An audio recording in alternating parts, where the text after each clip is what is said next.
Tol, namumulot na naman ng ipot ang kambing ang lola mo. Napagkamala na naman yung pasas. Umiral na naman ang pagkaulyanin niya. Ikaw na muna magbitbit ng mga kandila. Aagapan ko muna bago pa niya makain ang mga yon. Lola, bitawan niyo ang mga yan. Ipot yan ng kambing, hindi po pasas yan. Ito yung pasas oh, binila na kita. Ha? Ipot ng kambing? Hindi nga. Hindi naman mabaho Talagang makukulit ang mga batang to. Gusto pa akong isahan. Humahangos na pinatayo ni Donnie si Lola Bing. Ayaw pa sanang tumigil ni Lola sa pamumulot. Subalit tila nagniningning ang mga mata nito nang makita ang pasas na dala ng apo na nakasilid sa plastik. Ops, sandali. Ipagpag nyo na muna yung palda nyo, Lola. Nakakadiri Hindi na mabaho kasi natuyo ng mga yan. Ngunit marumi pa rin yan. Ilang beses ko nang sinabi sa inyo na huwag kayong lalabas ng bahay dahil dadalhan ko kayo ng paborito nyong pasas. Sige na, maghugas na kayo ng kamay para makakain na po kayo nito.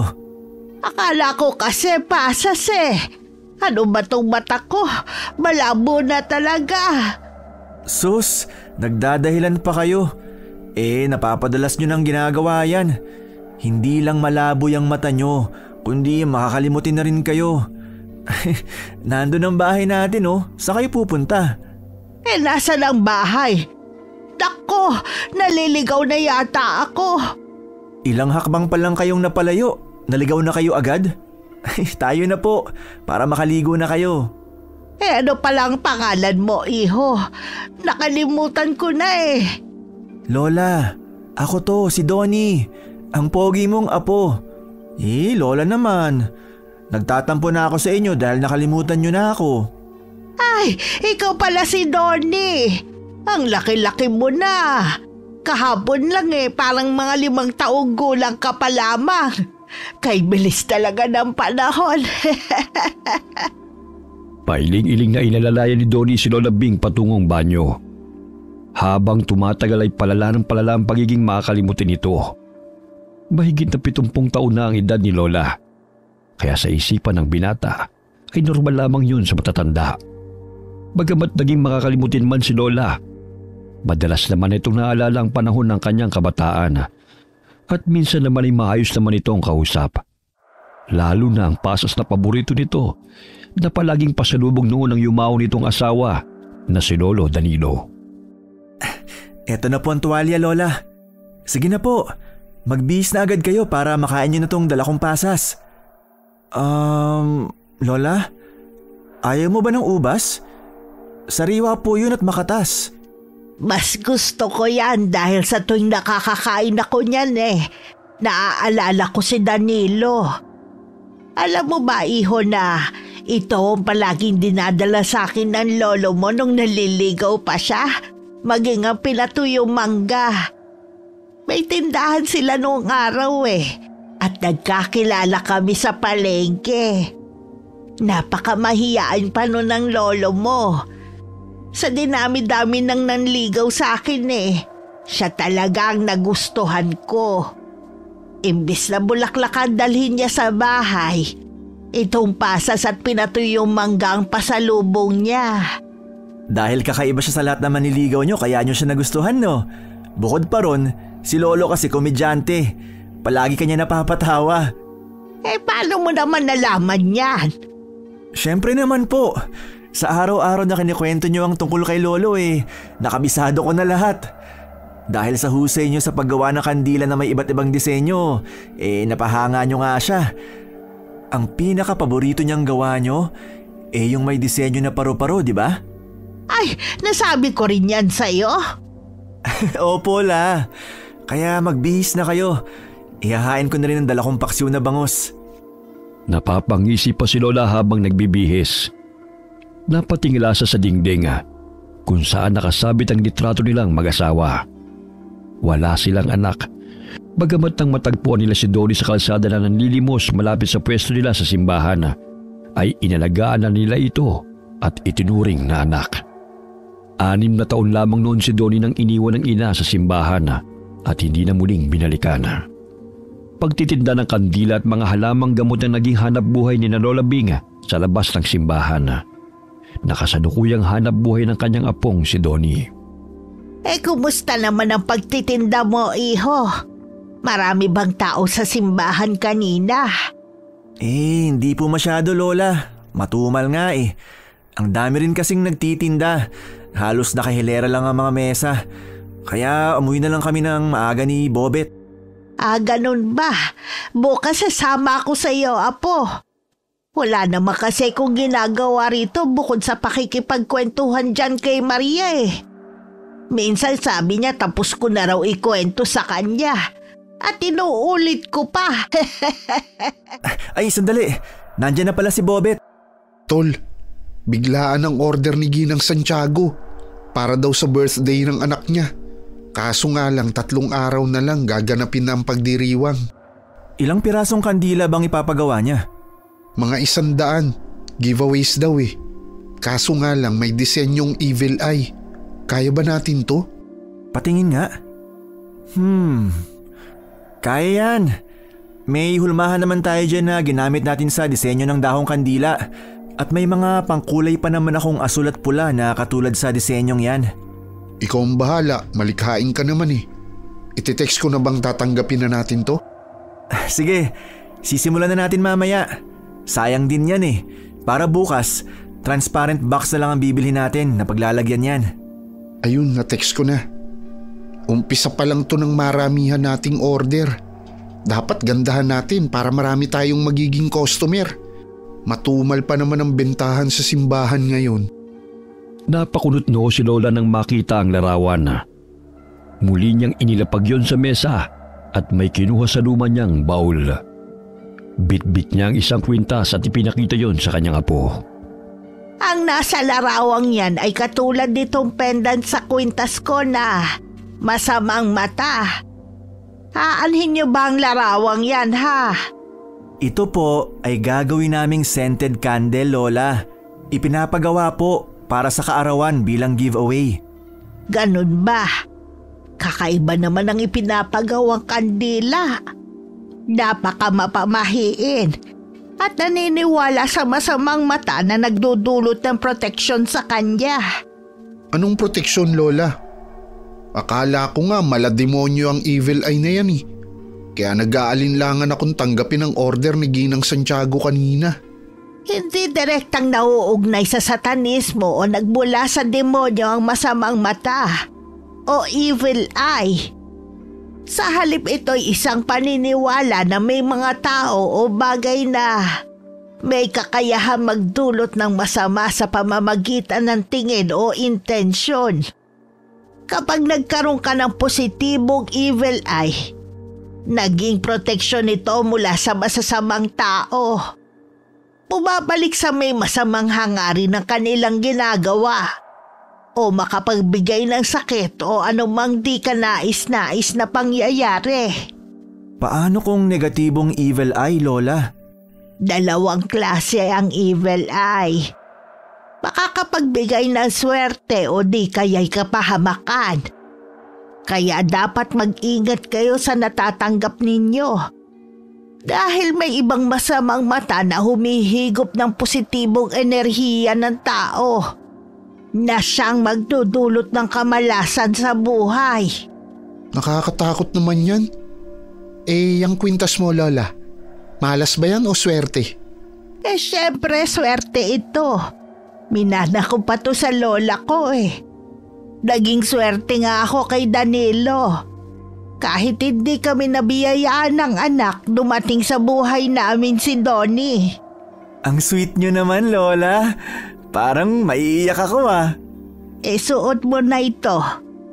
Nang sa gayon swertehin at maprotektahan ka nito sa masasama. Salamat, Lola.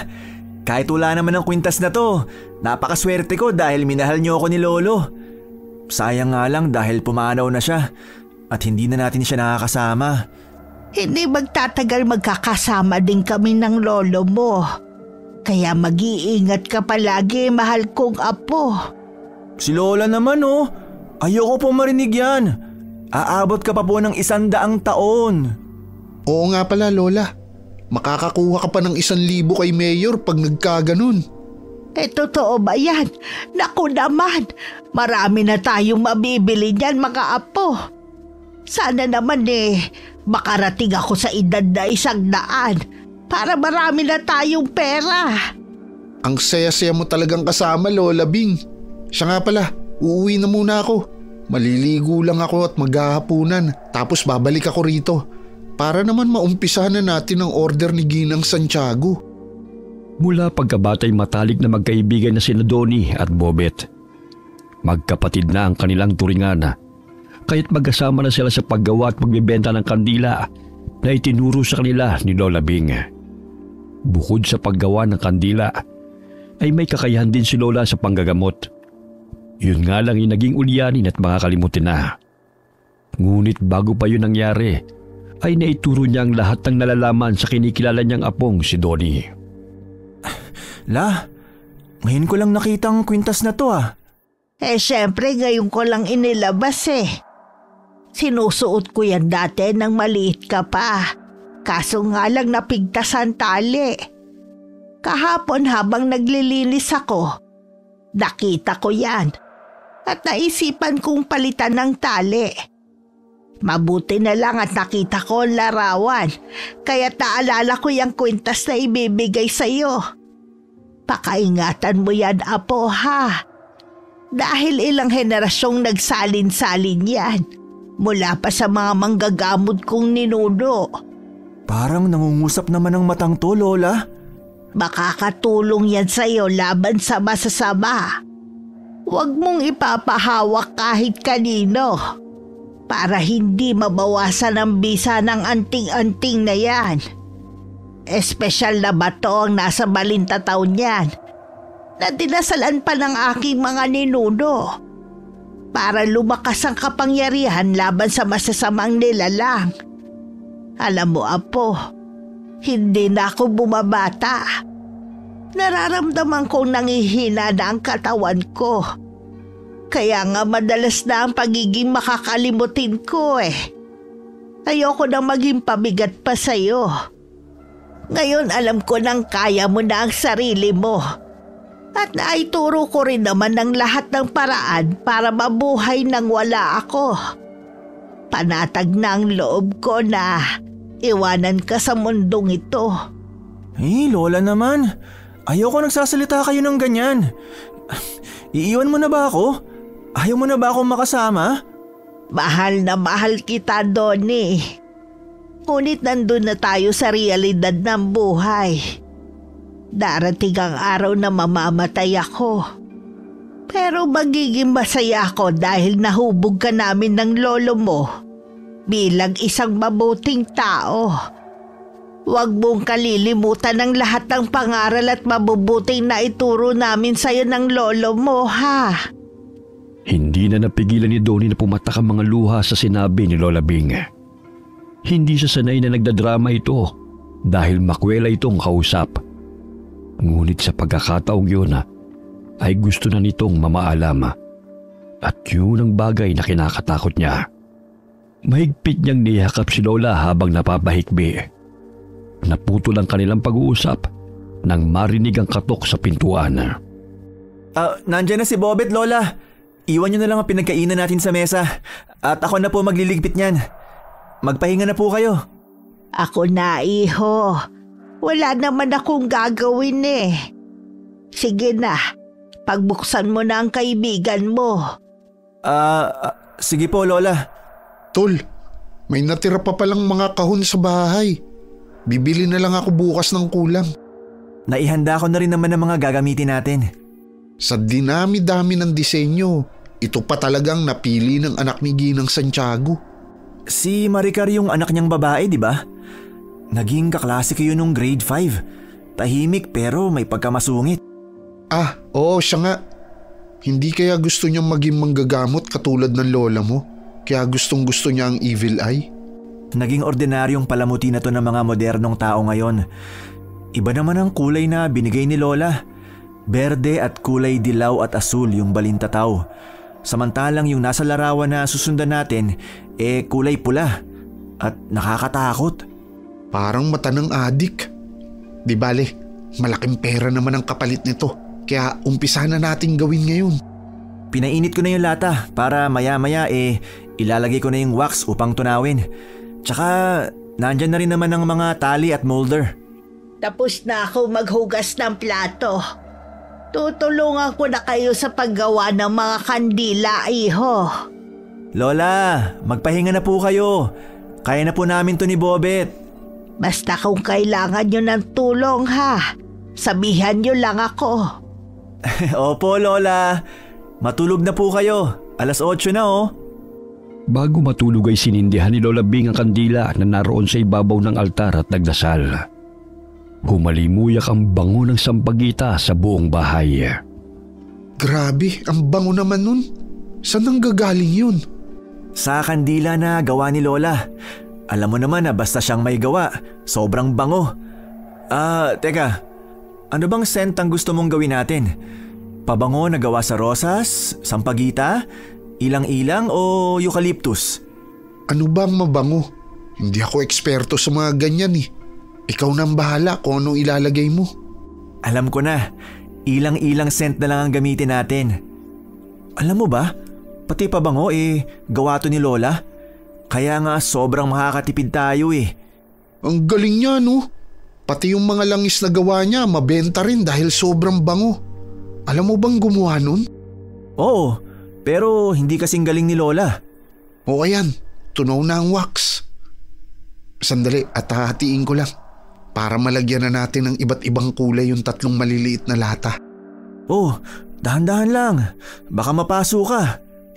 Mula sa silid, sumilip si Lola sa pintuan at tinatanaw sina Bobet at Donnie habang gumagawa ng kandila. Bahagya siyang napabuntong hininga at napangiti, bagamat may lungkot sa kanyang mga mata. Parang kailan lang Ang liit mo pa nun, Apo. Ngayon ikaw na ang nagmana sa nakagisnan naming hanap buhay.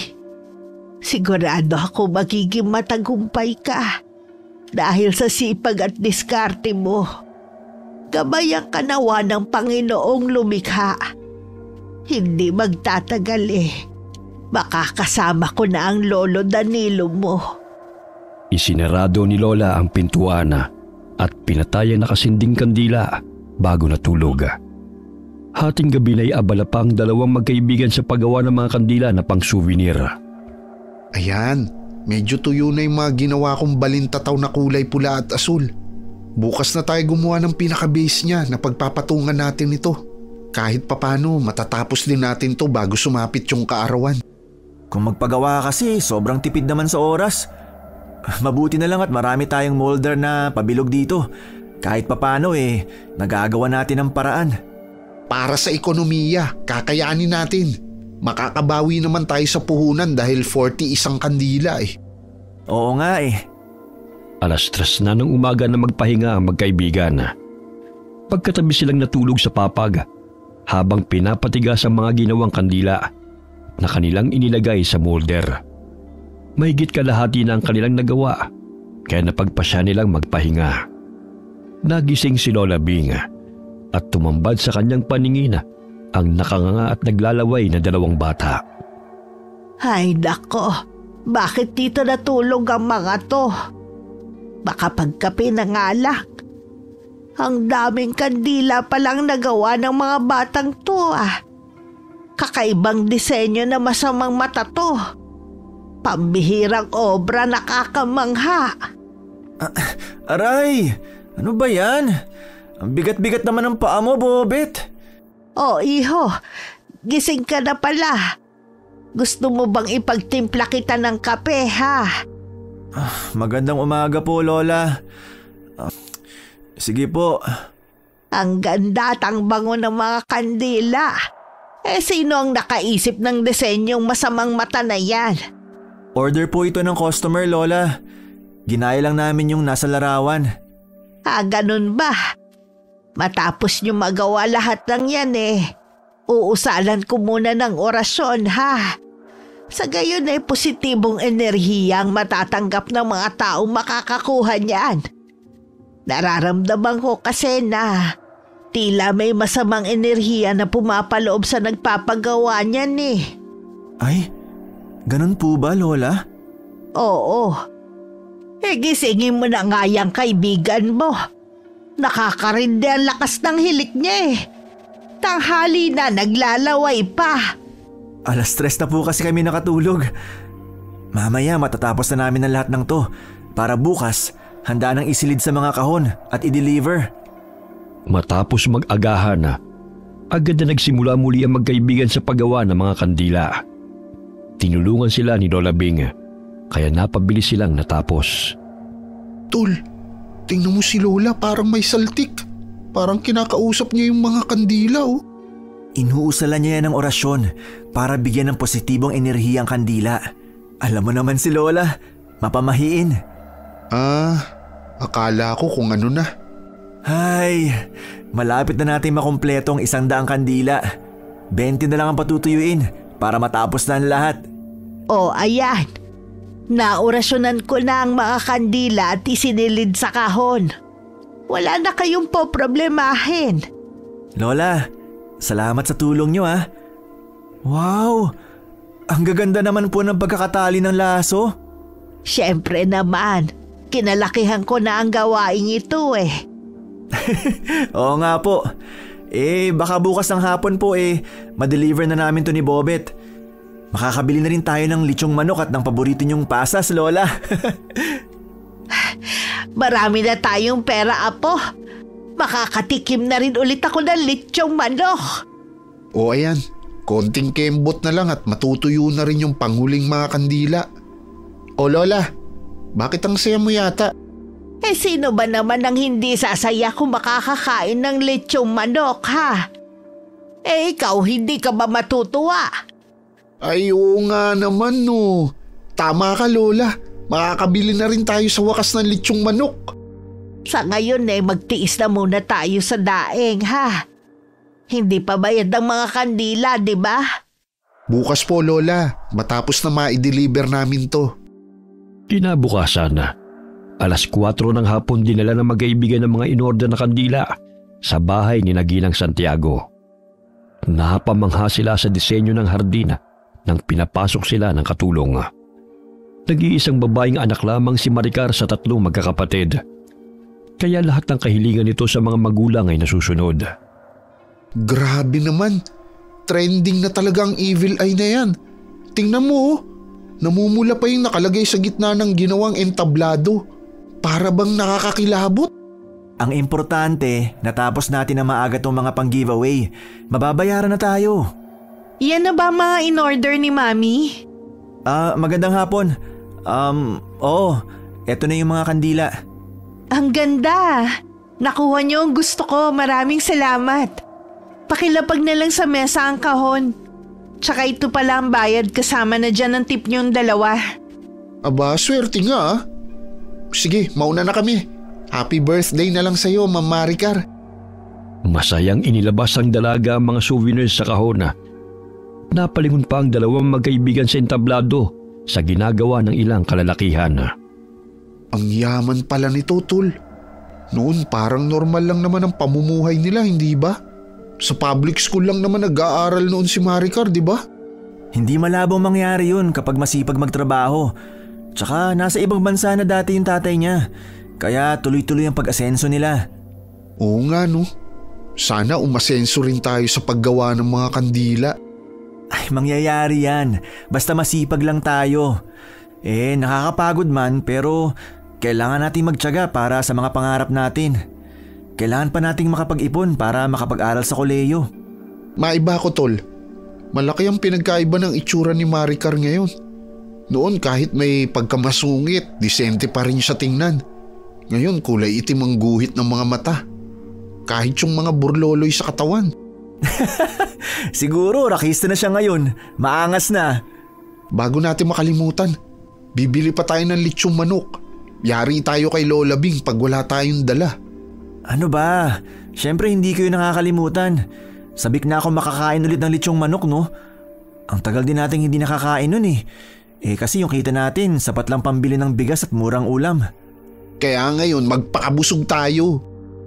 Walang pagsidlan ng tuwa si Lola nang maihain sa kanyang harapan ang litsyong manok at mga prutas. Pumapalakpak pa siya na animoy batang nasisiyahan. Ang bango-bango naman ng litsyong manok. Kumain na tayo mga bata. Magpakabusog ka po, Lola. Dahil minsan lang tayo nakakabili nito. Sana naman may susunod pa. Mauna ka nang kumuha, Lola. Humihilab na ang tiyan ko kanina pa eh. Sa wakas, makakakain din tayo ng masarap.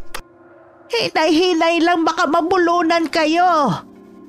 Kung nabubuhay lang ang Lolo Danilo ninyo, nakikipag-agawan na rin yun sa atin. Ay, sayang nga lang dahil tinamad na siyang huminga. Naaalala niyo na naman si Lolo sa pagkain ng litsyong manok, Lola. Paano ba naman ang madalas niyang kinakain ang puwet ng manok? Gusto raw niyang alamin kung totoo ba ang sabi-sabi ng matatanda na kung sakaling makakain ng puwet ng manok, aatrasan o hihiwalayan ng asawa. Sa tinagal-tagal namin nagsama at pagkain nun hindi naman yun nangyari. Siguro, Lola, minalas lang sa pag-ibig ang nagpakalat ng kwento tungkol sa pagkain nun. Nandamay lang siya. Ay oo, paborito ni Lolo yun. Ay, tayo lang pala ang kumakain nito. Hindi natin nabigyan ng nanay mo, iho. Binilhan ko rin po sila. Tiyak simot na yun ngayon. Dahil 8 kaming magkakapatid, pati siguro buto walang natira para sa mga aso. Kaya damihan mo ang kain ngayon dahil bukas balik daeng na naman tayo. O di kaya sardinas. Ewan ko ba sa mga kapatid kong yan? Imbis na tumulong dahil hindi na nag-aaral, pagbubulak-bulang inaatupag. Wala namang mapapala sa pag-iinom ng alak. Palaging walang pera kapag humihingi si nanay. Pero may pambili naman ng alak. Mabuti nga't hindi ka tumulad sa kanila. Gutom ang aabutin mo kung tatamad-tamad ka sa panahon ngayon. Ewan ko sa kanila. Hindi na naawa kina nanay at tatay. Matanda na pero sila pang nagtitinda ng balot para may ipakain sa mga batugan kong kapatid. Kaya nga mas gugustuhin ko pang nandito kaysa umuwi sa bahay. Puro na lang kasi bulyawan ang naririnig ko ron. Ang tatamad kasi. Mabuti na lang nagmana ka sa kasipagan namin ni Lola. Oo nga naman. Hayaan mo na ang mga kapatid mo. Matatauhan din yon kapag wala nang makain. Doon na madalas namamalagi si Bobet kapag nagtatampo siya sa kanyang mga kapatid. Kulang na lamang dalhin niya ang lahat ng damit sa bahay ni Donnie at doon na manirahan na. Naging panatag at masaya siya sa tuwing kasama sina Lola Bing at ang kaibigan. Grabe! Busog na busog ako! Ay, mamaya na tayo matulog. Baka hindi tayo matunawan Bukas babalik na naman tayo sa pwesto natin para magtinda ng mga kandila. Linggo bukas. Kaya sana marami-rami ang kita. Gumawa rin tayo ng scented candle para maiba sa paningin at pang-amoy ng mamimili. Natitiyak kong tatangkilikin nila ang mga gawa natin. Oo nga. Matagal na rin kasing hindi nakakagawa si Lola ng may disenyo Nagagawa na rin naman natin sa ngayon Muling gumawa ng mga kandila ang magkaibigan. Ginamit ni Donnie ang langis na pabango na ginawa pa ni Lola. Lingid sa kanyang kaalaman na ang mga langis na yun ay pangontra sa masasamang elemento na may mabangong halimuyak na mga bulaklak. Tol, tingnan mo. Kumikinang ang balintataw sa pendant ng kwintas mo. Dahil siguro sa refleksyon ng apoy yan. Hindi Tingnan mo. Parang umiikot-ikot yung balintataw. Ay, oo nga. Bakit kaya nagkakaganito? Baka naman may nakikita yung multo sa paligid. O di kaya masasamang nilalang katulad ng mga aswang. Makaaswang ka naman? Ano naman ang gagawin niya rito sa bahay? Wala namang buntis.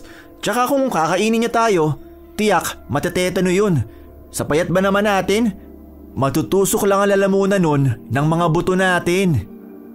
Pero bakit kaya nagkakaganyan yan? Huwag mong hawakan. Pagmasdan mo lang kasi. Tinapik ni Donnie ang kamay ng kaibigan na muntik nang mahawakan ng kanyang kwintas. Sapagkat sinusunod lamang niya ang paalala ni Lola na bawal ipahawak ito kahit na kanino. Hating gabi nang matulog ang magkaibigan.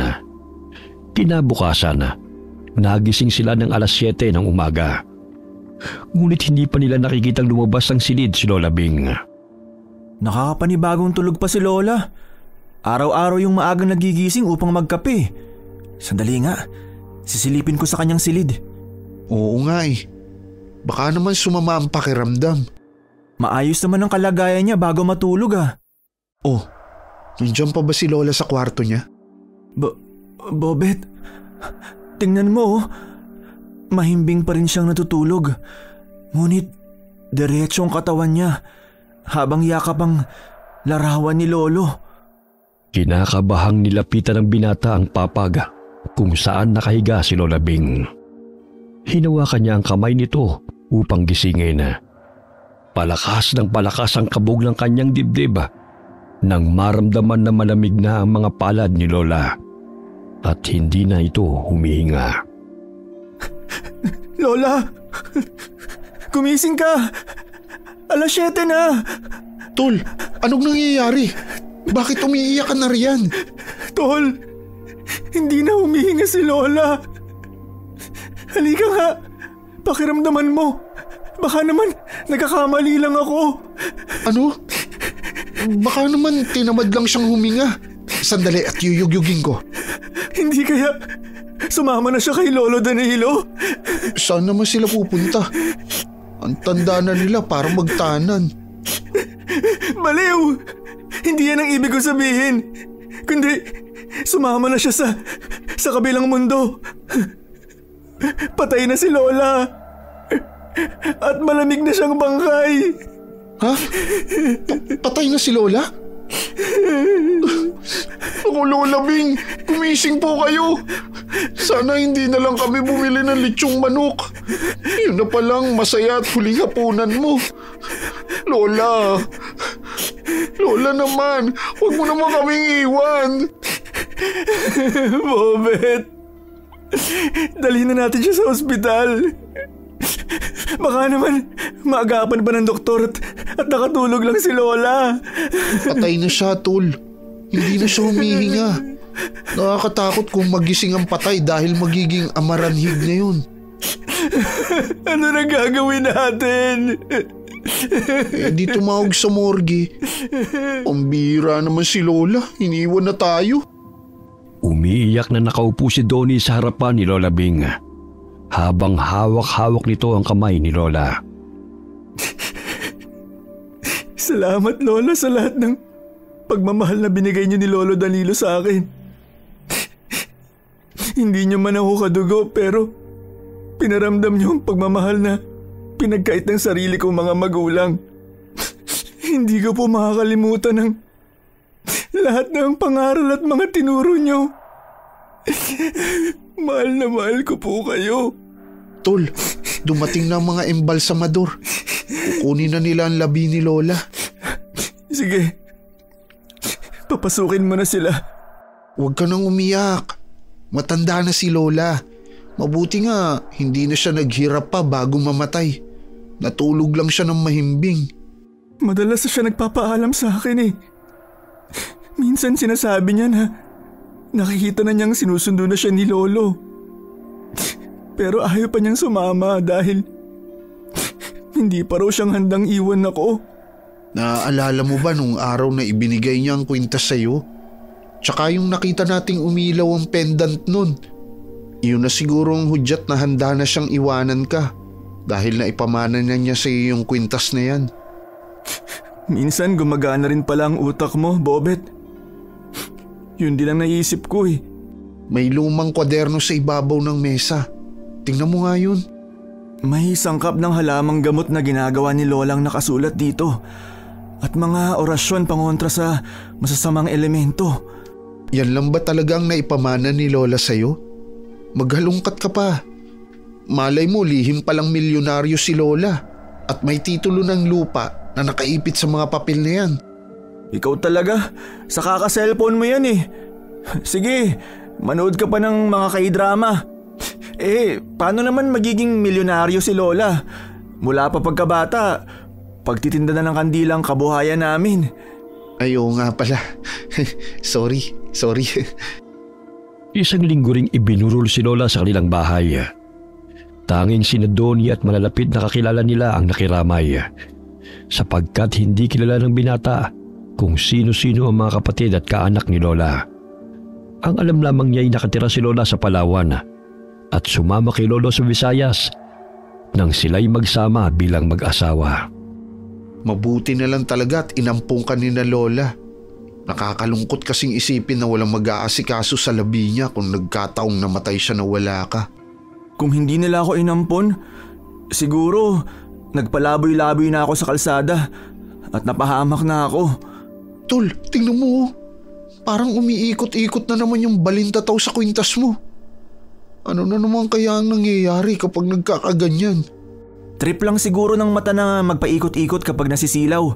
Nakatuon kasi rito ang ilaw ng motorsiklo ni Mang Kaloy. Hindi kaya lumalakas ang kapangyarihan ng anting-anting na yan? Dahil kabilugan ng buwan? Tingnan mo. Tsaka, diba sa tuwing kabilugan ng buwan, naglalabasan ng masasamang elemento at mga aswang? Katulad na lang nung napanood ko sa pelikula. Tapos ikaw ang magiging tagapagtanggol dahil makapangyarihan ka. Tindero tayo ng mga kandila at gumagawa lang nun. Hindi tayo superhero. Tsaka kung may aswang man, di sana noon pa yung nagsilabasan. Manggagamot si Lola Bing. Ngunit ni isang aswang wala pa akong nakitang nakalaban niya. Tanging nanggagamot lamang siya ng mga sakit na pinapadapo ng mga itim na elemento tulad ng duwende at kapre. Pero ni isa, wala pa akong nakita. Malamang sarado pa yung ikatlo mong mata. Malay mo, dahil nasa iyo na ang anting-anting ni Lola, bumukas yan at makakapunta ka sa ibang dimensyon. Grabe naman ang imahinasyon mo. Nasobran ka na yata sa kape, kaya kung ano-ano na ang iniisip mo. Matulog ka na nga. Maaga pa tayo bukas para asikasuhin ang libing ni Lola. Hindi pa ako inaantok eh. Ikaw yung matulog dahil ilang araw ka nang hindi nagpapahinga. Sigurado kang okay lang sa'yo na umidlip ako? Baka naman matutulog ka rin. Hindi pa naman pwedeng iwanan na walang bantay si Lola. Maglalaro kami ng bingo ng mga pinsan ko. Kami na magbabantay dito. Magpahinga ka na. Nangingitim na yung palibot ng mga mata mo. Mamaya mapagkamalang ka pang aswang. Tarantado ka talaga. Sige na nga. Magpapahinga na muna ako. Alauna na pala. Humiga sa mahabang upuan na gawa sa kawayan si Donnie at unti-unting napapikit. Naririnig pa niya ang tawanan ni Bobet sa tuwing sinisigaw ang numero na nakukuha sa bote. Ilang sandali pa'y tuluyan na siyang nakatulog. Bakit ang dilim? Nasaan na kaya ako? Bobet? Lola? Nasaan na kayo? Ayun, may tao. Parang humihingi ng tulong. Na paano kaya siya? Tulungan mo ako! Ano nangyari sa'yo? Bakit duguan yung mga mata mo? Tsaka wala ka ng mga balintataw. Tulungan mo ako. Ang babae, siya gumawa nito sa akin. Papatayin niya ako. Maging ikaw. Bakit? Anong kasalanan mo at bakit nagawa niya yan sa'yo? Kampo siya ng dyablo. Kinukuha niya ang mga balintataw upang makapagbigay ng swerte sa kanya. At ginagawang palamuti. Kinakain rin niya ang laman loob ng kanyang magiging biktima. Kaya't kung may pagkakataon kang makatakas, tumakbo ka na. Huwag ka magpapahuli sa kanya. Nasaan na siya? At anong lugar to? Umalis ka na. Palapit na siya. Nadidinig ko na ang tunog ng mga patalim niya. Walang aalis. May isa pa akong pares ng mga mata na magiging palamuti. Lumayo ka sa akin! Huwag mong tanggalin ang mga mata ko! Donnie, gising! Pakiusap! Gising! Huwag mo akong Tol, patayin! gumising ka! Binabangungot ka yata! Malakas na sinampal ni Bobet ang kaibigan, kaya't bigla itong nahimasmasan. Takot na itinulak ni Donnie ang kaibigan habang hinihingal. Tol, ako to si Bobet. Para namang nakakita ka ng multo Panaginip lang pala yun. Akala ko totoo na. Bakit? Ano bang napanaginipan mo? Yung babae. Sinaksak niya ako ng patalim sa mata. Pilit niya kinukuha ang mga balintataw ko. Pagod lang yan. Oh, itong tubig. Uminom ka muna. Parang totoo talaga. Duguan ang mukha ng babae at mabalasik ang anyo nito habang dinudukot ang mata ko. Panaginip lang yan, kaya malabong magkatotoo. Magpahinga ka na nga ulit para naman dalawin ka ng magandang panaginip. Nagsindi na lamang ng kandila si Donnie na gawa sa aroma ng sampagita. Humalimuyak yun sa kabuuan ng bahay at nakakapagpakalma ng isipan. Ayoko nang matulog. Magkakape na lang ako. May mainit na arroz caldo na niluto si nanay. Baka gusto mong kumain, ikukuha kita. Sige, salamat tol. Oh, ito na. Umuusok-usok pa. Para magising yung natutulog mong diwa. Pambihirang panaginip yun Hanggang ngayon, bumabalik pa rin sa aking mga balintatawang nakakasindak na anyo ng babae. Hindi kaya masamang pangitain yun? Ikatok mo na lang yan sa kahoy para hindi mangyari. Hindi na siya nakatulog hanggang sumikat ang araw. Nag-ayos na lamang sila dahil 9:00 ng umaga gaganapin ang libing ni Lola. Nagtulungan ang kanilang mga kapitbahay upang mailibing ng matiwasay si Lola Bing na napamahal na rin sa kanila. Tol, tingnan mo. Kahit hindi natin kakilala, dumalo sa libing ni Lola. Iilan sa kanila kilala ni Lola at nagamot niya ng libre. Kaya nga marami talagang nagmamahal kay Lola Bing. Mamaya na lang ako uuwi. Dito muna ako. Ayoko pang iwan si Lola. Alangan namang iwan kita. Siyempre sasamahan kita sa sementeryo. Mamaya ano pang maisipan mong gawin? Loko-loko. Ayoko lang muna umuwi. Namimiss ko na si Lola Si nanay at ang mga kapatid ko na ang bahala sa pagbibigay ng mga tinapay sa mga dumalo sa libing. Sasamahan na muna kita rito. Malungkot na ngayon ang bahay sa tuwing uuwi ako. Wala nang sasalubong sa akin at kakain ng pasas na dala ko. Kahit nahirap sila sa buhay, kinupkup nila ako ni Lolo Danilo at pinag-aral. Utang na loob ko sa kanila ang buhay ko ngayon. Hindi na sayang ang paghihirap nila dahil sinuklian mo naman sila ng pagmamahal. Mas maswerte ka nga kaysa sa akin dahil hindi na puno ang tenga mo ng sigawan at mga bulyawan. Samantalang ako, araw-araw nagigising sa ingay ng mga kapatid ko na batugan. Madalas pang nag-aaway sa pagkain na hindi naman sila ang bumibili. Parang kargo ko ang mga walang hiyang yun. Ginawa pa akong gatasan dahil ako ang may trabaho. Hayaan mong tumayo sila sa sarili nilang mga paa. Mag-ipon ka dahil hindi habang buhay malakas ka. Tapos kung ikaw itong nangangailangan, wala ka namang silbi sa kanila. Kaya nga nagsuntukan kami nung 1 linggo. Di ko lang pinaalam sa'yo. Sumusobra na Akalain mo kinuha na naman ng perang itinago ko sa aparador? Buti na lang hindi pa inyong naipong ko. Kinita lang natin yun nung 1 araw. Ako na nagpapakain sa kanila. Nagawa pa akong nakawan. Palibhasa puro barkada at bisyong inaatupag Sabihan mong tulungan tayo sa paggawa ng kandila para naman lumago ang negosyo natin. Pera lang ang gusto nila. Ayaw nilang magbanat ng buto. Mga walang silbi sa lipunan. Nagsiuwian na mga tao. Ngunit nanatili sila sa sementeryo at patuloy na nag-usap hanggang sa may lumapit na matandang lalaki at nakipagkwentuhan sa kanila. Mga bata, hindi pa ba kayo uuwi? Wala lang tao rito sa sementeryo bukod sa ating 3. Mamaya pa ho kami uuwi, Manong. Ayaw pang umuwi nitong kaibigan ko Nagluluksa pa sa pagpanaw ni Lola. Gusto pa niyang dumito muna kami. Ganun ba? Napakabango naman yung kandila ninyo. Ay oho, Sa katunayan, kami po ang may gawa nito. Gumagawa po kami at nagtitinda ng kandila. Naparito ko dahil naamoy ko kasi yan. Batid kong dito nanggagaling ang mabangong amoy kaya tinignan ko kung ano. Gusto nyo, dalahan namin kayo sa susunod na dalaw namin kay Lola. Mukhang may dinalaw ka rin yata, Manong. Oo. Dinalaw kong aking anak na si Paco. Kakalibing lang niya nung 1 linggo eh. Ano pong ikinamatay niya? Natagpuan siya sa talahiban na walang buhay. Ang masama pa'y dinukot ang kanyang mga mata. Hindi naman pagnanakaw ang motibo na may gawa nun sa kanya. Dahil naroon pa ang kinita niya mula sa paglalako ng mani at chicharon. Dinukot ang kanyang mga mata? Totoo ba yan, Manong? Oo. Wala pa ngang balita tungkol sa kaso ng anak ko eh. Maging ang mga kapulisan nahihirapan kung sino may gawa nun sa kanya. May litrato ka ba ng anak mo, Manong? Sandali lang. Titingnan ko lang kung meron akong naitago sa pitaka. Tol, parang nagkatotoo nga ang panaginip mo. Sana naman nagkataon lang yun.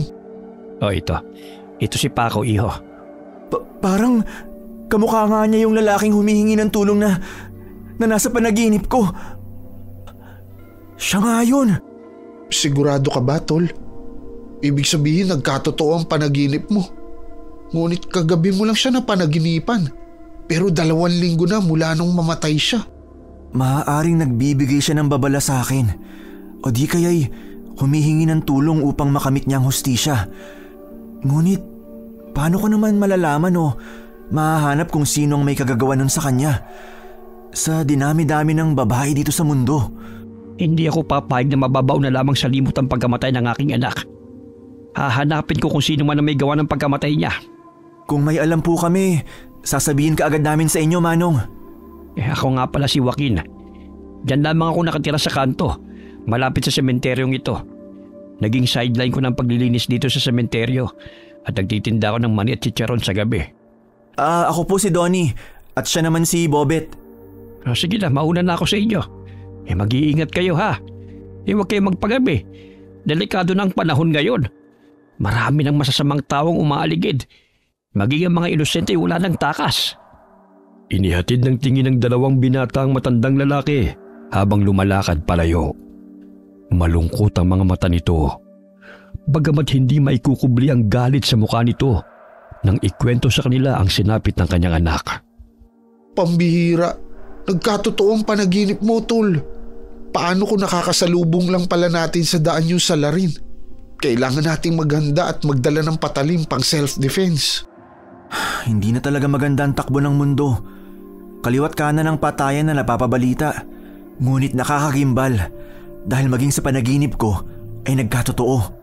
Umuwi na tayo bago pa tuluyang dumilim. Nagsimula na silang maglakad palabas ng sementeryo. Saglit silang napahinto sa paglalakad nang mapansin ang sasakyan na dumaan sa kanilang harapan. Nagtama ang paningin ni Donnie at ng babaeng sakay ng kotse. Teka, si Maricar yun ah. Kakaiba na siya kung makatingin. Tsaka yung mga kasama niya, puro kalalakihan at lahat nakasuot ng itim.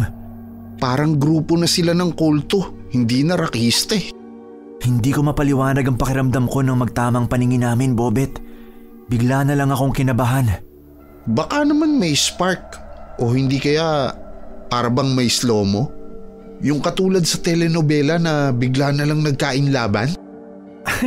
Ay nako, iba talagang epekto ng panonood mo sa mga pelikula. May pa-spark at slow-mo ka pang nalalaman. Bigla silang natigilan ng umihip ang malakas na hangin. Nanindig ang kanilang mga balahibo na tila paikot-ikot yun sa kanilang kinatatayuan. May paparating na bagyo ba? Ang lakas naman ng hangin. Kanina lang napakaalinsangan ng panahon. Hindi ito dulot ng bagyo, kundi may umaaligid na masasamang elemento o kapangyarihang itim. Ganto kasi noon ang pakiramdam ko kapag nanggagamot si Lola. Bigla na lang dadampi sa yung balat ng malamig na hangin kahit mainit naman ang panahon. Baka naman napapalibutan na tayo ng mga kaluluwa at multo dito sa sementeryo. Tingnan mo, tayong 2 na lang nandito. Mamaya sanibang pa nila tayo eh. Tara na nga. Kung ano-ano nang tumatakbo sa utak mo eh. Napaka matatakotin mo talaga. Nagulat sila nang biglang umatras ang kotse at huminto sa kanilang harapan. Napakunot-no ang dalawang binata nang dumungang mula sa bintana si Maricar. Natatandaan ko kayong dalawa. Kayo yung nag-deliver ng souvenir ko nung birthday ko, di ba? Ah, oo. Bakit? Magpapagawa ka ba ulit? Hindi pa naman sa ngayon.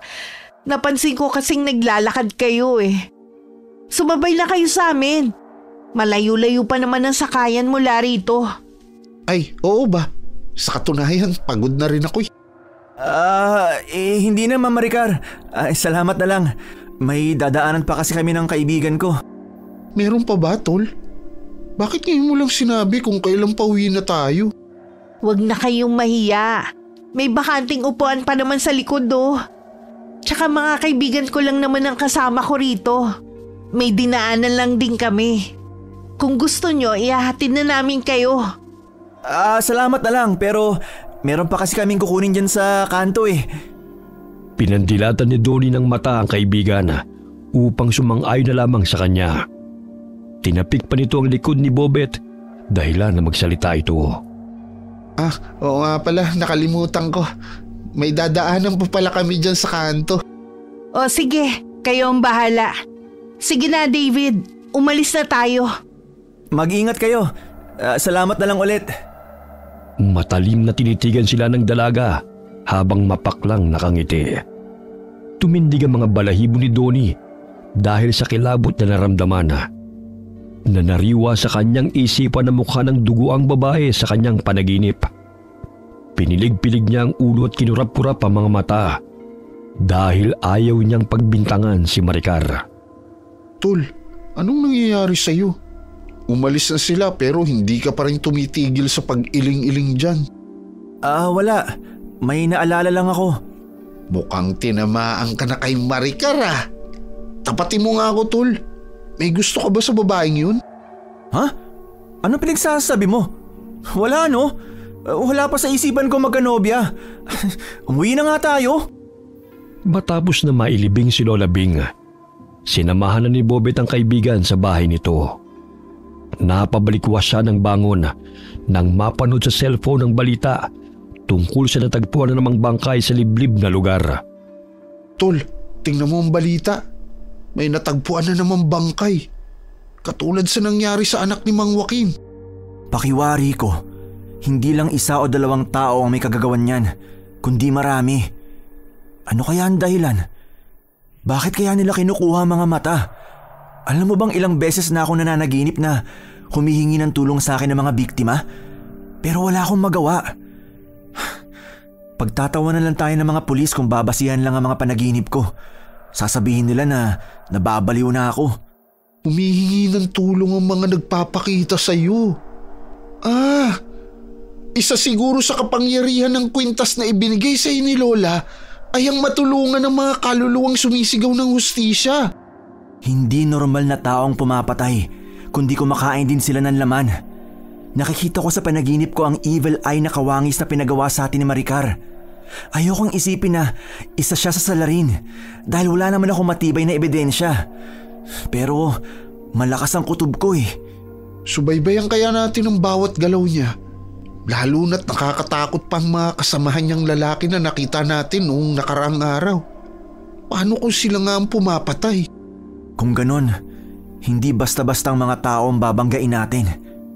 Dumayo ang magkaibigan sa baryo ng San Jose dahil kapistahan ng patron. Nagtinda sila ng kandila sa labas ng simbahan sapagkat may gaganaping prosesyon ng 5:00 ng hapon. Ang daming tao. Sana naman maubos ang mga kandilang dala natin. Mabenta tong scented candle na kulay lila. Mabuti na lang at dinamihan ko ang dala kanina. Oo nga eh. Anong oras kaya matatapos ang prosesyon? Narinig ko kanina sa matatanda, 6:30 raw. Gagabihin tayo sa pag-uwi. Sayang naman kasi kung uuwi tayo kaagad. Marami namang tricycle na pumapasada eh. Tol, nandito na pala si Mang Joaquin. Naandun siya sa kabilang kalye, nagbebenta ng mani at chicharon. Ayun, nakita niya tayo. Mukhang papalapit na siya rito. Kumusta na mga bata?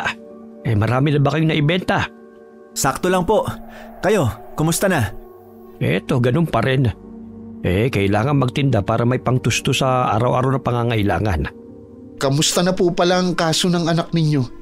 May balita na po ba? Wala pa rin. Usad pagungang hustisya rito sa Pilipinas. Kung mahirap ka, hindi ka naman papansinin ng mga nakaupo sa gobyerno Kahit na pabalik-balik ka pa, paasahin ka lang naman nila. Ngunit wala pa rin resulta. Nako, nawawalan na ako ng pag-asang mahanap ang taong pumaslang sa aking anak. Tila ba'y mawawalan na lamang ng saysay ang kanyang pagkamatay. Habang ang salari ni Malaya nakakagalaw dito sa labas. At maaari pa makapangbiktimang muli. Para lang talaga sa mayayaman ng hustisya. Noong isang araw ay may natagpo na namang bangkay malapit sa barangay namin Itinapos sa damuhan kung saan wala masyadong dumadaan. Katulad sa nangyari sa anak ko. Nawawala rin ang mga mata ng biktima. Ano kaya ang ginagawa nila sa mga mata ng pinapatay nila? Kakaiba naman yun? Baka binibenta sa mga mayayamang bulag. Ang masakla pa, tila hinalukoy pa ang laman loob ng mga biktima. Baka aswang ang may gawa. Tol, napanood mo ba yung pelikulang Scarecrow? Tapos nangunguha ng mga mata para lumiwanag ang paningin niya sa dilim. Naku, baka ganun yun. Meron na dito sa Pinas. Aswang, tikbalang, duwende ang meron dito. Isama mo pa ang mga adik. Kung sino man sila, masasabi kong walang kapatawaran ang ginawa nila. Naputol ang kanilang pag-uusap nang may bumili sa kanila. Marami ng tao dahil magsisimula na ang prosesyon. Paubos na rin ang paninda ni Mang Joaquin, kaya nanatili ito sa pwesto ng 2 binata at nakipagkwentuhan. Matapos ang prosesyon ay napagpasya na nilang umuwi dahil wala na rin namang bumibili ng kandila. 8:00 na pala. Ililigpit ko lang mga gamit natin para makauwi na tayo. May natira pang mga kandila. Ilalagay ko na lang to sa bag. Sumabay na kayo sa akin. Nandun lang yung tricycle ko Akala ko bisikleta ang dala nyo, Mang Joaquin. Sige po, sasabay na po kami sa inyo. Marami-rami kasi ang dala kong balot at chicharon mahirap kung sa bisikleta ko ilalagay. Kailangan ko magtrabaho dahil malilit pa ang aking mga apo na naiwan ng namatay kong anak. Yung asawa niya kasi hindi pa makapagtrabaho dahil kapapanganak lang din. Sobrang naaawa nga ako sa naiwang mag-iina ni Paco. Basta po may tiyaga, may nilaga. Makakamit nyo rin po ang hustisya sa pagkamatay ng anak nyo. Bitbit ko na lahat ng mga gamit. Mabuti na lang at magaang at maliit lang ang folding table na dala natin. Sumakay na kayo sa tricycle para makaalis na tayo. May alam akong shortcut na daan para mabilis tayo makakauwi. Ihahatid ko na rin kayo sa inyong tinitirhan. Maraming salamat po, Mang Joaquin. Oh, Bobet, wala ka na bang nakalimutan? Wala na. Maliit na silya at mesa na lang ang dala natin. Tsaka nandito na sa bag ko yung maliit na arenola na pinaglagyan natin ng benta. Palitan mo na nga yan. Kinakalawang na Ayoko nga. Swerte to sa atin Tsaka ito na lang ang alaala ko kay Lolo. Ibinigay niya sa akin bago siya namatay. Tara na nga. Hinihintay na tayo ni Mang Joaquin sa tricycle. Binagtas nila ang daan pauwi. Lumiko si Mang Joaquin sa bandang kanan at doon dumaan sa shortcut na dinaanan niya nang tumungo siya sa baryo ng San Jose. Tahimik ang paligid. Tanging mga kuliglig at mga ibon ang maririnig at walang pamamahay. Bagamat napatigil sila nang may marinig na boses ng tao na umalingaw-ngaw sa kadiliman. May tao na humihingi ng tulong. Tubigilan muna tayo rito. Parang may sasakyan sa dulo. Bumaba na muna kayo at itatago ko lang ang tricycle sa mga talahib. Nararamdaman ko nagbabadyang panganib. May mga umiiyak. Anong lugar na ba ang napuntahan natin? Sigurado ka po ba, Mang Joaquin, na tama ang nadaanan natin? May mga taong napagawi rito ngayon at tila may krimeng nagaganap. Doon tayo banda. Baka makita nila tayo rito. Palakas ng palakas ang boses ng mga taong nagmamakaawa. Ano ba yan? Parang may hising na ginaganap. May nakakita na sa atin? Sa palagay ko wala. Mabuti na lamang sa kabilang kanto ang pinagbumulan ng mga sigaw. At natatabunan ng mga puno at mayayabong na talahib ang ating nadaanan. Hindi kaya sila yung mga taong pumatay sa iyong anak, Mang Joaquin? Umalis na lang kaya tayo rito. Nakakatakot na ang mga sigaw ng mga taong humihingi ng tulong. Wala ring signal. Hindi tayo makakahingi ng tulong sa mga pulis. Huwag kang maingay. May naririnig akong mga yabag na papalapit dito. Donnie, Bobet, dito kayo magtago. Nakikita ko ang mga tao. Tila ba'y mga pusang nagdahan-dahan sa paglalakad ng tatlo upang walang makapansin sa kanila. Hinawi nila ang mga talahib at do'y tumambad sa kanilang paningin ang dalawang lalaking biktima na nakaluhod habang nagmamakaawa sa mga taong nakasuot ng itim. Nandilat ang mga mata ng dalawang magkaibigan nang matanaw ang pamilyar na mukha ng babaeng nakangisi na may hawak ng patalim. 2 pares ng mata na lang ang kulang kapag nakuha ko na ang balintataw ng mga lalaking to. 13 pares ng mata ang siyang kailangan para maisagawa ko ng ritual para mapalakas ang kapangyarihan ng samahan. Magiging ganap na kasapi ka na namin kapag nakumpleto mo na ang 13 pares na mga mata. Mabibigyan ka namin ng proteksyon. Walang hanggang kasaganahan at kapangyarihan. Sige na, hawakan niyo na sila. Dahil dudukutin ko na ang mga balintataw ng mga yan. Hawakan niyo mabuti ang mga yan para mapabilis ang pagkuha sa kanilang balintataw. Huwag niyo na akong pahirapan pa. Hindi ko naman kagustuhan na saktan kayo. Pero kailangan ko itong gawin para sa ritual na gaganapin. Gustong sugurin ni Mang Joaquin ang mga kalalakihang nagpapahirap sa dalawang biktima. Subalit pinigilan siya ni Donnie dahil maaari din silang mapahamak. Mang Joaquin, hindi tayo maaaring sumugod ng walang sandata. Sigurado ako may mga baril sila at mga patalim. Kailangan natin maghanap ng mga bagay na maaari nating panlaban sa kanila. Teka, may bato akong nakapa. Pwede na to. Maghahanap ako ng sanga ng kahoy. Puwisit ng babaeng yun. Dudukutin na talaga niya yung mga mata ng lalaki oh. Sandali at ihahagis ko tong bato sa kanya. Napatigil ang babae sa pagsaksak sa kanyang biktima nang tamaan ng bato ang kanyang braso. Sino yun? Buisit, may tao! Sige, hanapin niyo! Mapupurnada pa ang misyon ko! Tatamaan ko siya. Kaso nga lang, alam na nila na may ibang tao bukod sa kanila. Kailangan na natin tumakbo.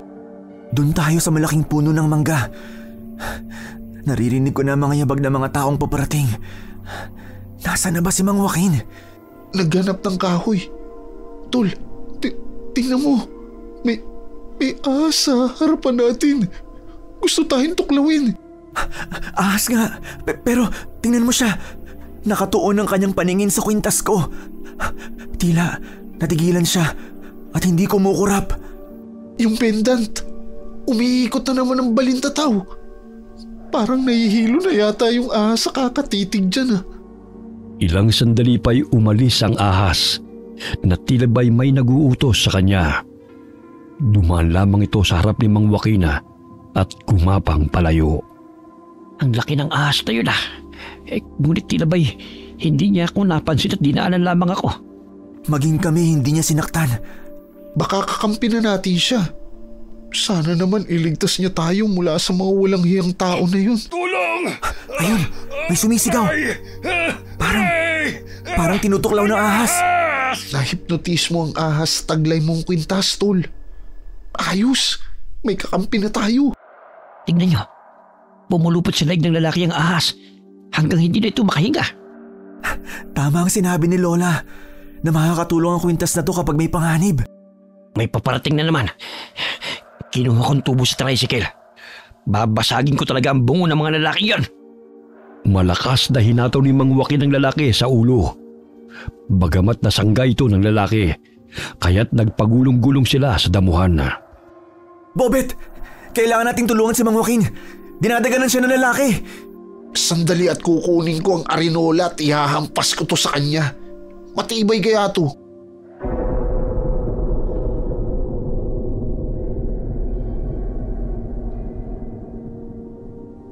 Alam kong kayo ang pumatay sa aking anak.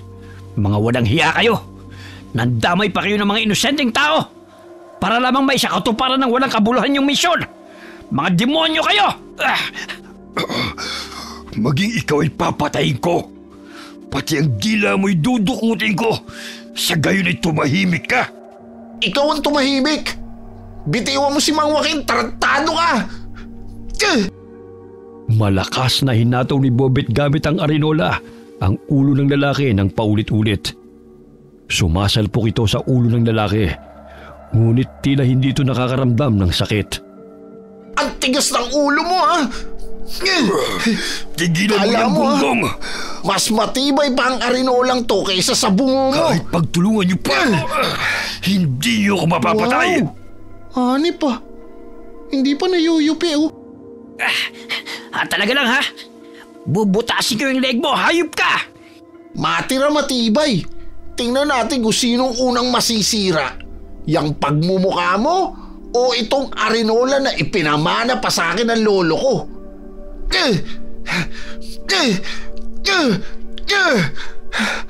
Grabe. Hindi pa rin napipipi.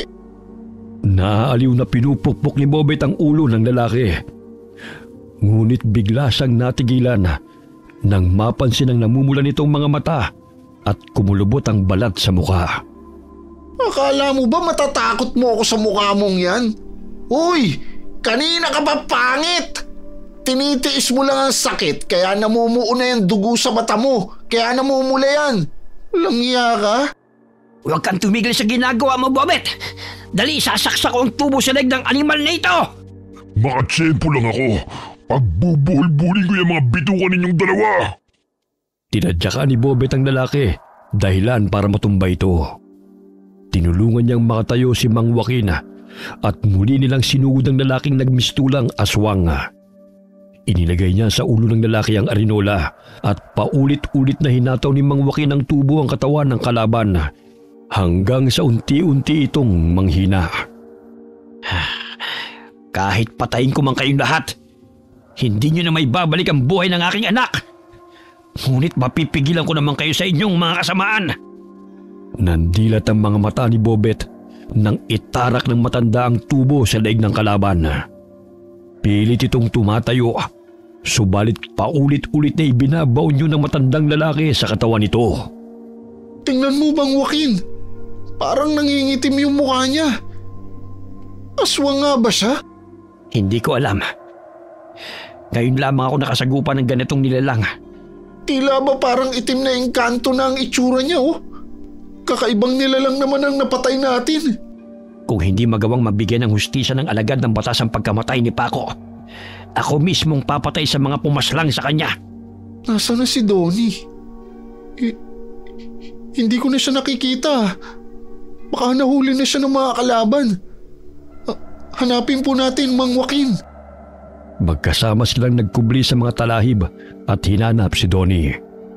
Namangha si Bobet nang mapansin na may katamtamang laki ng ahas ang lumapit sa kaibigan.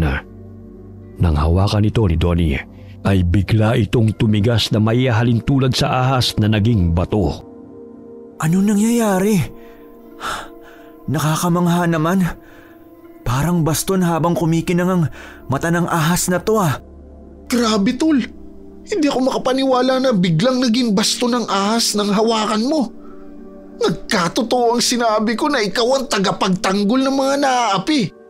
Ito na siguro ang bisa ng kwintas na binigay ni Lola. Marahil, balintataw ng makapangyarihang ahas ang nasa loob ng kwintas na ito sapagkat nakokontrol niya ang malaking ahas na muntika ng tumuklaw sa atin. Makapangyarihan pala mga gamit ni Lola. Lalo na ang kwintas na ipinamana niya sa'yo. May mga kalaban. Kailangan natin silang maunahan bago pa nila tayo masaktan. Diyan lang pala kayo nagtatago. Sisirain niyo pa talaga ang mga plano ko. Bakit mo to ginagawa? Anong kasalanan ng mga taong pinatay mo? Wala akong panahon na magpaliwanag sa'yo. Lalo na sa isang hamak na tindero ng mga kandila lang naman. Dahil sadyang mga pakialamero kayo, papatayin ko na rin kayong tatlo. Itinutok ng babae ang baril sa kanila at pinaputukan sila. Dahil may silencer ang baril, Hindi gaanong lumikha ng ingay ang putok noon. Bagamat laking gulat ni Maricar nang isa-isang sanggain ni Donnie ang bala gamit ang ahas na naging bato na nagmistulang baston. Nagawa mong iwasan ang mga balang pinakawalan ko. Anong klaseng tao ka? May taglay ka rin bang anting-anting, ha? Sagutin mo ang tanong ko, Maricar. Bakit mo pinapatay ang mga inosenteng tao at dinudukot ang mga mata nila? Hindi ka ba naaawa sa pamilya na may iwan ng mga biktima mo? Kung kapalit nun karangyaan at kapangyarihan, wala na akong pakialam kung sino man ang masagasaan ko. Hindi nga ako naawa sa mga kapatid ko eh. Sa kanila pa kaya na hindi ko kaano-ano? Kampong ka talaga ng Diablo! Maging ang mga kapatid mo, pinatay mo? Bakit hindi? Wala naman silang silbi. Sa katunayan, kaagaw ko sila sa lahat ng bagay na gusto kong maangkin. Ang yaman ng mga magulang ko. Maging ang atensyon nila. Kaya nga naibibigay na sa akin lahat ng kagustuhan ko eh. Dahil wala na sila. Spoiled brat pala ang babaeng yun eh. Ngayon kayo naman ang papatayin ko. At iaalay ko sa Diyos namin ang mga puso nyo. Hindi na normal na tao ang itsura ng mga lalaking kasama niya. Unti-unti na nagbabago. Mga aswang sila, Mang Joaquin, at miyembro rin ng kulto. Sa palagay ko, marami pa silang nire-recruit na mga kabataan para gumawa ng krimen. Maging si Maricar ay biktima ng mga walang hiyang aswang na yan. Hinambalos ni Mang Joaquin ang tubo ang kamay ni Maricar dahilan na mabitiwan ito ang baril. Nanlilisik ang mga mata ng babae ng sinugod ng matanda at buong lakas na inundayan ito ng saksak sa tagiliran. Nadaplisan sa braso si Mang Joaquin. Ngunit pinilipit niya ang kamay ng dalaga dahilan na mabitiwan itong muli ang patalim. Bitiwan niyo ako! Puwisit kang matanda ka! Nagpauto ka talaga sa mga demonyong yan. Ginagamit lamang nila kayong mga kabataan upang maging kriminal. Hindi nila kayo totoong mapoprotektahan at mabibigyan ng kapangyarihan. Tumahimik ka, tanda! Wala kang alam! Tudukutin ko yung mga mata mo! Nang sa ganun matapos nang sinasagawa naming ritual para magkaroon na ng walang hanggang buhay at kapangyarihan. Ulol! Nek-nek mo, Maricar! Batukang pa kita dyan eh. Mang Joaquin! Ilag! Ibinato ni Donnie ang ahas na naging bato sa lalaking muntik ng sumakmal kay Mang Joaquin. Tinamaan ito sa noo at tila binabare na ang bungo nito hanggang sa lumusot sa likod nito. Anong klaseng sandata yan? Nabutas ang ulo ng kasama ko. Tigilan niyo na, mawalang iya kayo! Napakalakas ng batong ahas na yan ah. Talaga makapangyarihan ng kwintas ni Lola. Habang nagniningning ang balintataw sa kwintas, ay siya ring pagkinang ng mata ng ahas na bato. Ibig sabihin, napakalakas na magagamot pala ni Lola Bing. Habang tumatagal, marami tayong natutuklasang kapangyarihan na nilalabas ng kwintas. Pambihira. Parang naging superhero si Donnie habang sinusugod ang mga walang hiyang aswang na yun. Kailangan kong makaalis rito. Sinira ng mga hayop na to ang plano ko. Ayun ang baril. Kailangan kong makuha ulit yun. Biglang tumayo si Maricar at siniko sa mukha si Mang Joaquin. Dahilan na mabitiwan siya nito. Dali-dali nitong kinuha ang baril at itinutok sa ulo ni Bobet habang nakayapos ang isang braso nito sa leeg ng binata. Oo, mag-unos dili ka, Maricar. Huwag mo kong patayin. Maawa ka sa akin. Sige, lumapit kayo. Hindi ako magdadalawang isip na pasabugin ang buo na lalaking to. Dahil sa pakikialam nyo, ang mata mo ang dudukutin ko at iaalay kay Maestro. Mga buwisit kayo! Aray! Aray! Nasasakal ako! Bitiwan mo kaibigan ko! Nahihibang ka na ba? Kapahamakan na naghihintay sa'yo, hindi swerte. Kung ano man ang pinangako sa'yo ng mga taong bumilog sa ulo mo, hindi yan totoo. Ginagamit ka lang nila upang mapalaganap ang kasamaan. Tumahimik ka! Dahil sa sama, nagagawa at nakukuha ko ang lahat ng gusto ko. Ang atensyong hindi na ibibigay ng aking mga magulang noon. Ngayon nasa akin na simula nung nawala ang mga kapatid ko. Ang gusto ko lang ngayon ang kapangyarihan at walang hanggang buhay. Matatapos na sana ang ritual. Kung hindi dahil sa pakikialam nyo. Sige, lakad! Mapuntang kotse! Dahan-dahan naman, Maricar. Lumalagotok na ang buto ko sa lego. Babaliin ko talaga ang leg mo kung hindi ka susunod sa sinasabi ko. Donnie, Mang Joaquin, tulungan niyo ako sa bruhang babae na to. Ayoko pa mamatay. Nag-alinlangang lumapit si Donnie upang iligtas ang kaibigan sapagkat nanilisik ang mga mata ng babae habang nakatingin sa kanila. Konting pagkakamali lamang niya ay makakalabit na nito ang gatilyo at natitiyak niyang sabog ang bungo ng kaibigan. Pag-usapan natin to, Maricar. May panahon pa para ituwid mo ang pagkakamali mo. Marahil nadala ka lang sa matindi mong puot kaya napapahig ka ng mga taong yan na sumama sa grupo nila. Alam ko na hindi ka masamang tao. Hoy! Wag mo nga akong utuin dahil hindi ako naniniwala sa mga sasabihin mo. Wala kang may tutulong sa akin. Aray! Aray naman! Mababali naman ang buto ko sa ginagawa mong yung babae ka eh. Tumahimik ka. Pag nairita ko sa'yo, pasasabugin ko na tong bungo mo. Dahan-dahan naman kasi ang pagkaladkad sa akin. Pasok sa kotse. Pinagbuksan ng isang lalaki si Maricar at pumasok na rin sa kotse. Ilang sandali pa'y pinandar na nito ang sasakyan, tangay si Bobet. Kailangan kong iligtas si Bobet mula sa babaeng yun. Nasisiguro kong papatayin niya ang kaibigan ko dahil lang sa walang kwentang ritual na pinagsasabi niya. Ang sakit ng ilong ko. Ang lakas din niya, iho. Dumudugo yung ilong mo, Mang Joaquin. Hayaan mo na to. Mamaya ititigil din ang pagdurugo nito. Kailangan natin silang habulin bago pa sila makalayo. Pilit na inaagaw ni Bobet ang manibela sa lalaki. Gayun na lamang ang paghihila ni Maricar sa kanya upang bumalik sa pagkakaupo sa likuran. Hoy, tindero, tigilan mo nga yan! Gusto mo talaga mamatay kami, ha? Kung papatayin nyo lang din naman ako, mas mabuti pang mamatay na tayong lahat. Walang matitira. Tingnan na lang natin kung gagana yung sinasabi mong walang hanggang buhay na yan. Kasi pare-pareho tayong madidisgrasya. Walang iya ka talaga. Ikaw lang ang dapat na mamatay, hindi ako. Ano kayo siniswerte? Nek-nek mo. Hindi na napigilan ng binata ang maghurumentado. Maging si Maricar hindi na makontrol ang bihag sa pagwawala. Kaya muli niyang itinutok ang baril sa ulo ng binata at kinalabit. Ngunit nagulat siya nang mawala na ito ng bala. Ano? Naubusan ka na ng bala?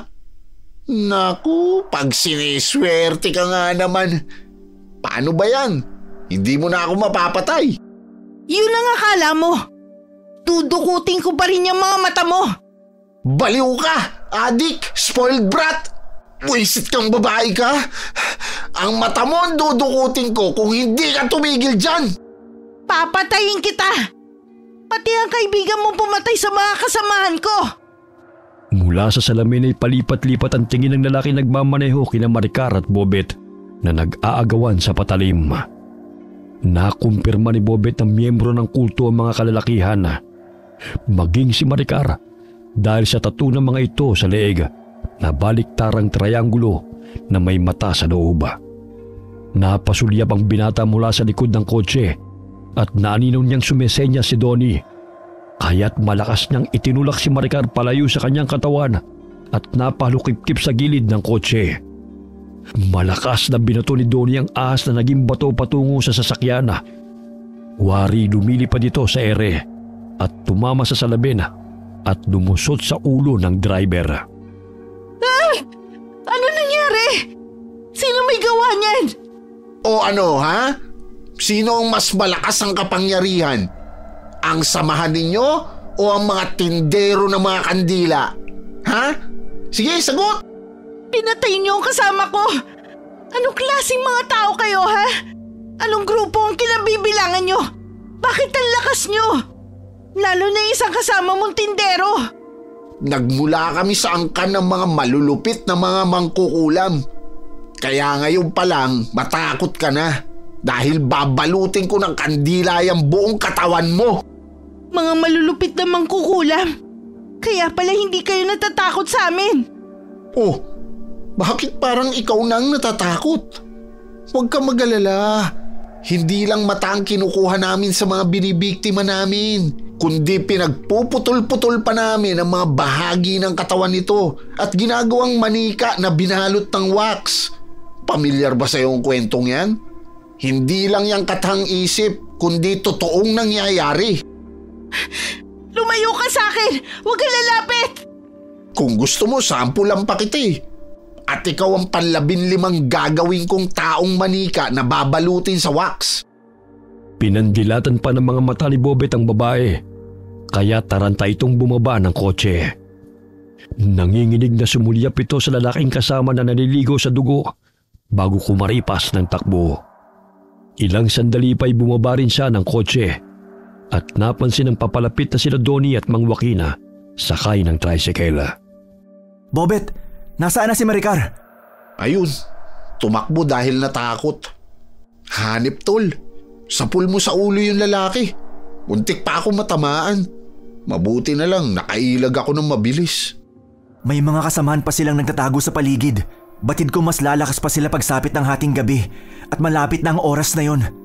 Yung 2 lalaking bihag kanina, nasa na sila? Patay na ang mga yon dahil pinagbabaril ng babae kanina. Walang hiya talaga yung babaeng yun. Natakot siya dahil sa kakaibang lakas mo, tol. Sinabi ko sa kanya na nagmula tayo sa malupit na angkan ng mga mangkukulam at gumagawa tayo ng manikang tao na binabalot sa wax. Kaya kumaripas siya ng takbo. Loko-loko ka talaga. Umalis na tayo rito dahil nararamdaman kong mabigat na enerhiya ng mga kalaban. Ang lakas ng mga alulong na yun nakakabingi. Mga aswang ang mga yan. Parang gutom na mga hayop ang iingay. Sandali, may kukunin lang ako. Binunot ng binata ang batong ahas na bumaon sa noo ng lalaki. Agad silang sumakay ng tricycle at umalis sa lugar na yun. Sinusundan nila tayo. Magmaneho lang kayo, Mang Joaquin. Kami nang bahala sa kanila. May mga gamit ba ako riyan sa toolbox? Tsaka may asin pa sa garapon. Isaboy ninyo sa mga aswang na yan. Habang lumalalim ang gabi, papangit sila ng papangit. Pambihira na talagang nangyayari. Aswang na asbo ang tawag sa mga yan. Nagpapalit ang anyo bilang malalaking aso. Naglipa na talagang kasamaan sa mundo. Kaya sunod-sunod ang patayan at bangkay na natatagpuan dahil sa kanila. Biglang pumreno ang tricycle nang humarang ang malaking asbo sa kanilang harapan. Agad na isinaboy ni Bobet ang asin sa mabalasik na mukha nito, kaya't umatungal ito ng ubod lakas. Oh, ano ka ngayon? Ang lakas ng lobong sumugod. Akala mo makakakain ka na? Ayan, asin. Pangunahing sangkap para hindi ka maumay. Tigilan mo yan! Napapaso ako! Ikaw ang sumugod sa amin kaya nararapat lang yan sa'yo. Akala mo Boy Scout kaya kami. Laging handa. Aray! Aray! Mahuli ko lang kayo. Wala akong ititira kahit isa man sa inyo. Ipagpatuloy mo lang pagsaboy ng asin. Ako nang bahala sa paghahambalo sa mokong na yan. Sige tol, hambalusin mo siya hanggang sumuko. Hanggat hindi namin kayo napapatay, hindi kami titigil. Ang lalakas ng loob niyong sugurin kami,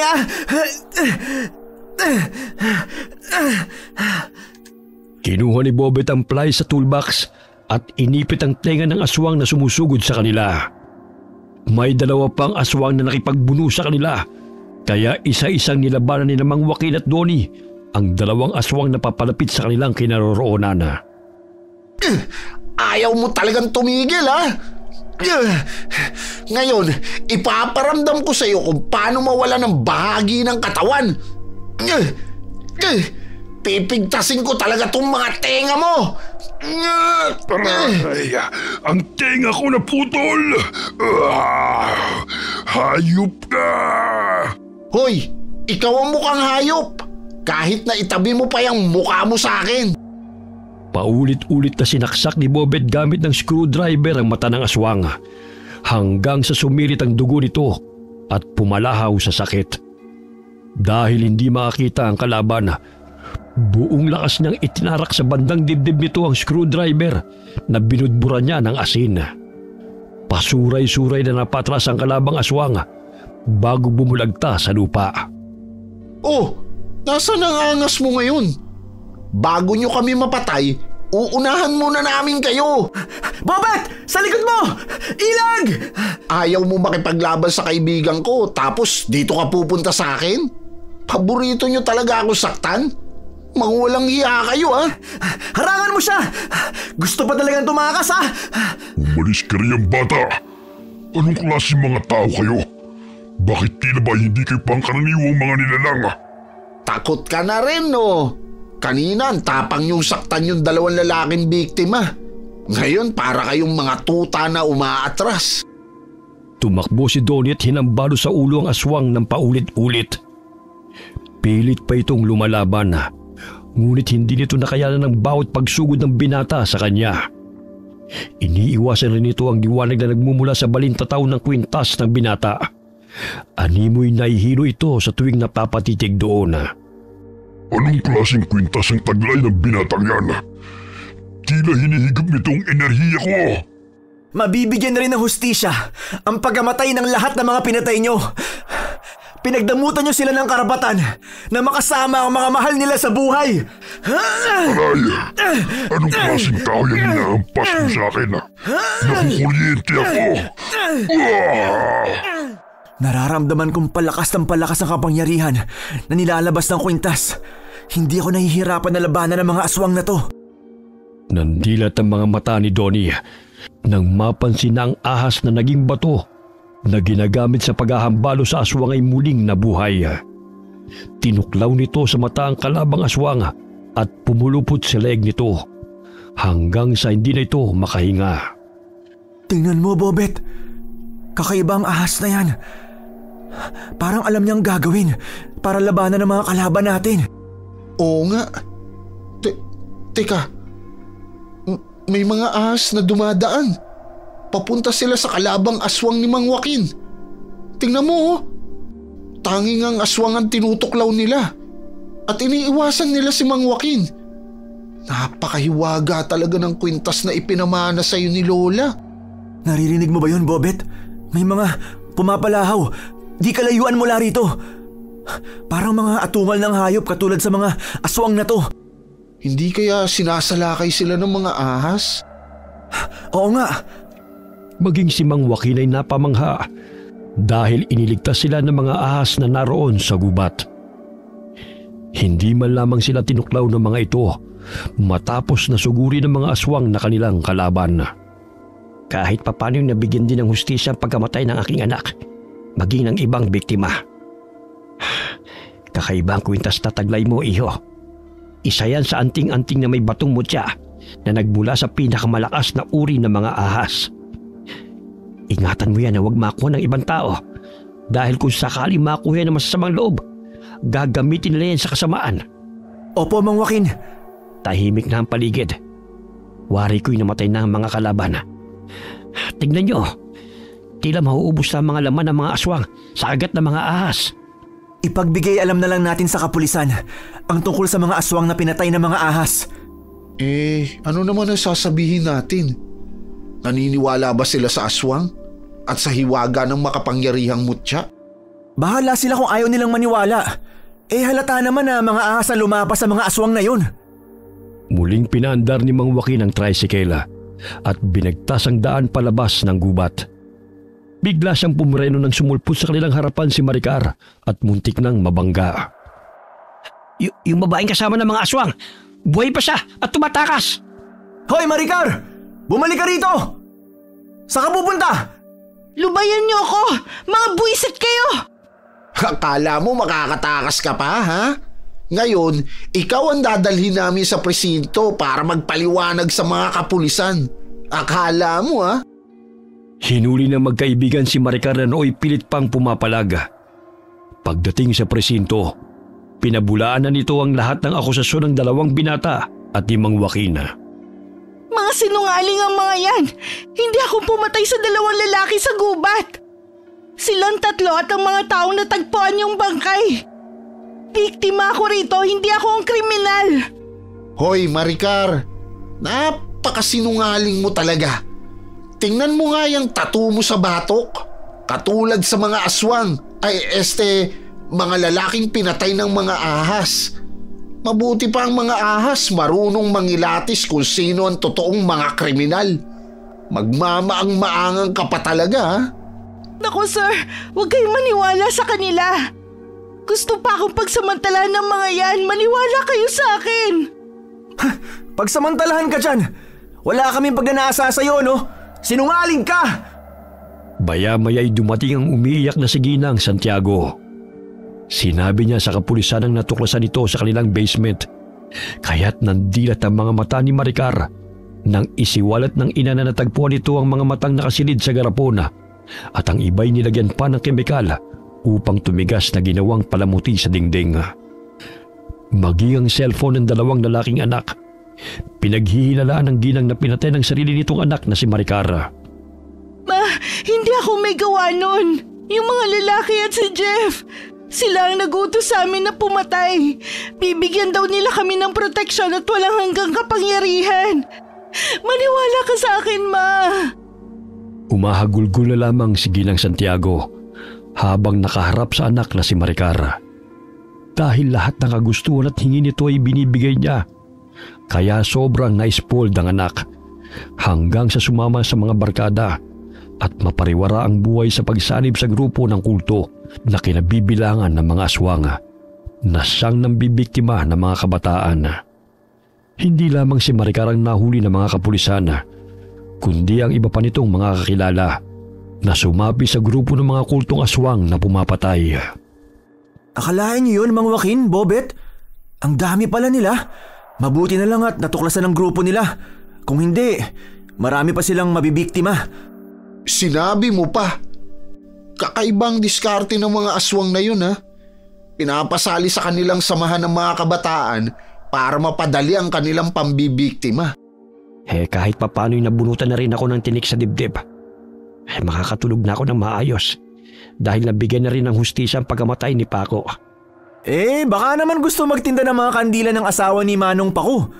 Maaari po siyang kumuha sa amin. Magandang ideya yan. Malapit pa naman kami sa sementeryo. Mula nang mahuli si Maricar at ang iba pang miyembro ng grupo ng kulto ng mga aswang, ay wala nang napapabalitang natatagpo ang patay sa baryo. Unti-unting lumago ang negosyo na kandila na magkaibigan at naging katulong nila sa pagbebenta at paggawa si Mang Joaquin at ang manugang nito. Nagsimula sila ng bagong buhay upang kalimutan ang mapait na pangyayari mula sa mga aswang na pumapaslang sa baryo. Okay, sana po nagustuhan niyo ang kwento natin ngayon. Shout out po tayo kay Tita Alice Sarmiento na taga Las Piñas. Hi Tita Alice. Hi kay Willie Moring from Tarlac City. Shout out kina Mirna Lampasa, Meng Paraton, Uncle Dayong, Marie and Michael Del Rosario from Lucy Buendia ng Nueva Ecija. Hi Julius Deloro. Shout out kina Mark Anthony Galon at sa Galon family, kay Wilson Aribado at sa Aribado family from Cebu City. Hi Jen Pedrosa from Bahrain. Hi kay Vivian Lising from Tagaloan, Misamis Oriental. Shout out sa Ibano family at Kalimlim family. Hi kay Odessa Lejano from Singapore. Hi kay Enday Samante from Athens, Greece. Hi kay Rosette Ersando. Hi Rofelyn Belaño Ignacio from Mandaluyong City. Hi kay Maribeth Perdonan from Saudi Arabia. Hi kay Alden Kalipay from Calbayog City and kay Ping B. Malinaw. Hi kay Rhea Duetes. Hi kay Jubilin Balukan. Hi kay Corazon Ingay from Natividad, Nueva Ecija. Shout out sa Dioso family from GMA Cavite. Lalo na po kay Joseph and Cheche Dioso from Ninang Regine. Shout out kila Jude Estranilo, Sinita Celeridad, Ellery Pobe, JC Estranilo, Arcus Estranilo, Teresita Otom Estranilo, and Queenin Estranilo. Kamusta po kayo? Hi kay Babe Alimanan from Muscat, Oman. Hi Ruby Caballero. Hi kay Hazel Fiesta from Dubai at sa Jensan. Hi kay Reynaldo Comodas. Hi Marilu Tolentino from Pandacan, Manila. Hi kay Angie Mawak. Hi kay Erlinda Gonzalez from Jeddah, Kingdom of Saudi Arabia. Hi kay Cliven Dubalan. Hi kay Chloe Abalos from Saudi Arabia. Shout out kay Desiree Ramos. Sana nag-enjoy ka sa mga kwento namin, Kaz. Kamusta rin sa buong family? Salamat, Kaz. Alright, maraming salamat po sa inyong lahat and God bless all of you.